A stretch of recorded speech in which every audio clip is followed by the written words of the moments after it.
As reproductive psychiatrists, one of the most common questions that we get, whether it's from patients or people that we don't even know, is should we just wait it out if you're experiencing mental illness during pregnancy? I'm Dr. Nichelle Haynes. I'm Dr. Kristen Lassiter. And we're Medical Mamas. This is your place for evidence-based information about your reproductive mental health. Meaning mental health in relation to reproductive hormone changes like around pregnancy, postpartum, menopause, premenstrual disorders, and infertility. So today we're going to be answering the question, should you just wait it out? If you're experiencing mental illness during pregnancy, should you just wait it out, see if it gets better?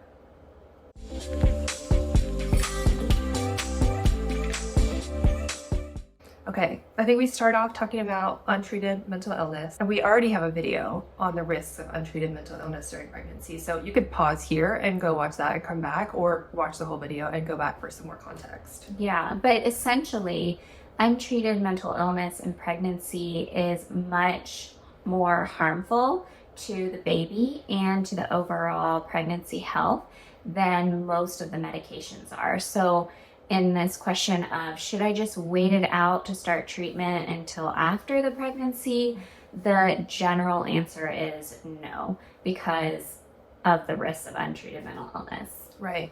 And often when I'm talking to my patients, I say something along the lines of mental illness during pregnancy is very risky. I cannot, in good faith, let you out into the world without knowing that information and without us at least having a plan.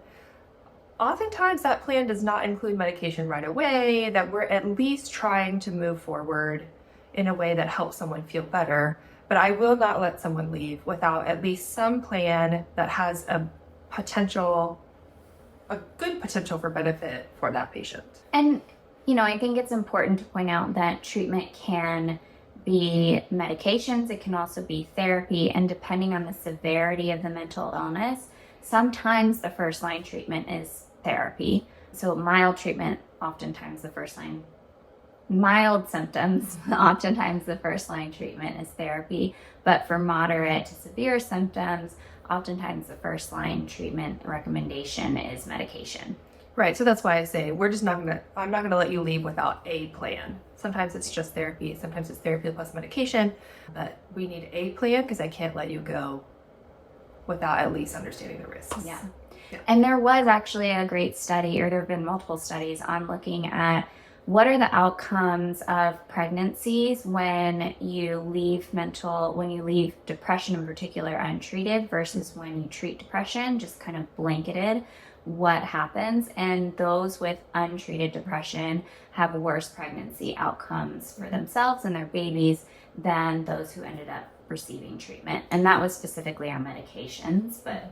Right, and things that you maybe wouldn't even think would be associated with depression, like risk of hemorrhage or bleeding during delivery is increased if you have depression during pregnancy. So it's not risk-free to exist that, and you don't have to continue to feel that way because you think it's going to reduce the risk because, if I take medication, that's really risky. Yeah.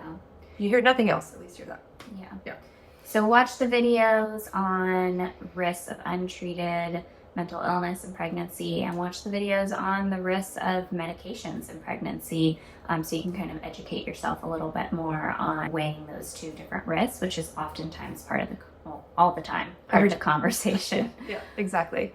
So I think the other component to think of here is the biggest risk factor for having postpartum depression specifically is having depression during pregnancy, because it's essentially a continuation of the same thing that you were experiencing, plus all of these new things that come in that definitely don't make things better, right? The big hormone change after delivery, the sleep deprivation, the changes in your roles and responsibilities and the demands on your physical body and your mental demands and all of those things. So just life. Babies are not going to make things easier. Unfortunately. Babies, having a newborn is a huge life stressor, obviously. So anytime you have a big life stressor, that is a trigger for mental illness symptoms to come back up or to get worse if you're already having them. So add that on to this huge hormonal shift that goes on. Plus, your body just had a huge medical procedure, essentially, or a huge physical event happen. And so inflammation in your body's high because it's trying to repair all the things that have changed.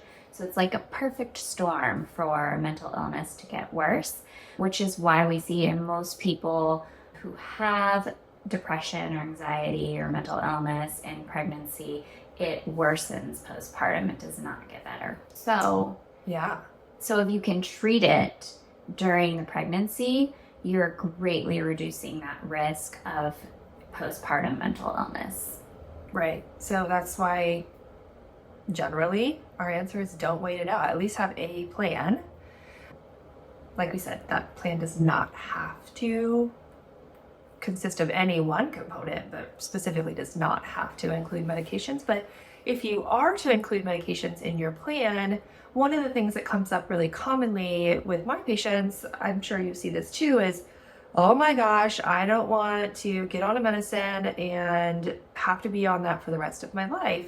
And while I do have some patients who are like, feeling so much better, please never take this away from me. I want to stay on this forever. I don't want to risk going back to how I felt. I think that happens fairly commonly.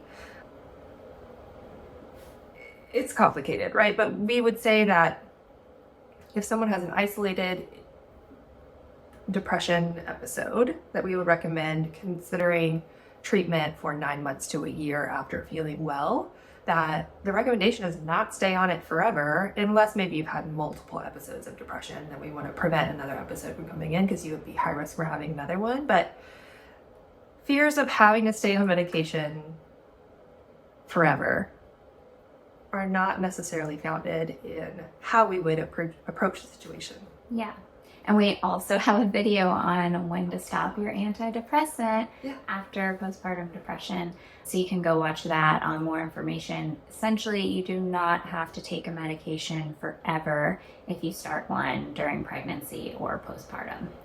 So if we're answering the question, should we wait to treat mental illness if you're experiencing it during depression? We would say absolutely not. The data is very, very supportive of having some kind of treatment. And for moderate to severe illness, we would recommend medication as part of that treatment plan. Yes. And seeing a psychiatrist to evaluate if your symptoms fall in that mild category or the moderate to severe category is really important too. So definitely don't try and figure it out yourself. Go see a professional and somebody who specifically specializes in this realm of medicine is helpful too, so that you can have a really detailed discussion on what the risks are of starting treatment versus what the risks are of not starting treatment for you individually.